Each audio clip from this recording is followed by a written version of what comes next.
Ang isa pang gininto ang sandali sa makulay na career ng international Pinay sensation na si Charis Pempenko nang bigyan siya ng 2 standing ovation sa show niya sa Las Vegas kasama sina Josh Groban at Andrea Bocelli. Ang mga eksklusibong eksena sa pagpapatrol ni Mar Damawar. Sa kanyang pag-alis muli papuntang Las Vegas, walang inanunsyong show si Charis, pero yun pala'y isa siya sa mga tampok na bituin sa star-studded lineup ng mga singer sa Mandalay Hotel Las Vegas show ng batikang songwriter na si David Foster.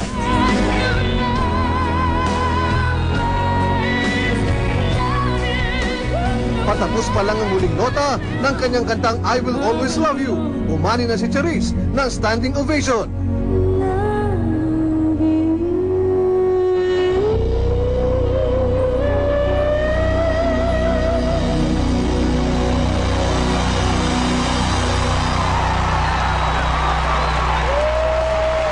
You know, Charisse, you're already just known by your first name.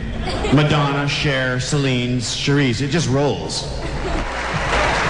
Para kay Charis, pagkakataon muli ito para ipakita ang galing ng mga Pinoy. May mga Pilipino po ba dito? Oh, is there any Filipinos here? Okay, I love you all.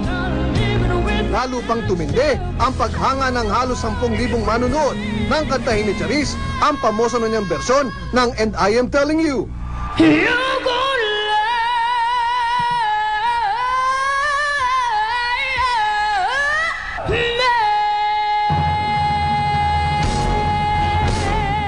At hindi na rin napigil ni David ang kanyang papuri kay Charis. Oh my gosh, a star is born tonight. Charisse! Sa pagkakataong ito, halos kahani na ni Charis sina Andrea Bocelli, Josh Groban at iba pang headliners sa Las Vegas. Well, I had the great pleasure of being able to stand on the side of the stage when she was performing, and she's got an instrument that, you know, if she continues to develop it and take care of it, it's just really one of the most beautiful voices I've heard in a long time. Basta parang nananaginip lang po ako. Kasi lalo na po yung nakita kong program.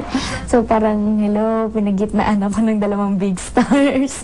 Michael Bublé, tapos ako po din, Josh Groban. So di ko po in-expect na kasama ko po sila, Alicia Keys, mga big stars po talaga. Mr. Andrea Bocelli, na sobrang bait po niya na talagang after po ng performance ko, ikaw congrats niya po ako. Patuloy pang gagawa ng kasaysayan si Charis. Pero para sa kanya, anumang klase ng kanyang performance, ito'y para na rin sa karangalan ng lahat ng mga Pinoy.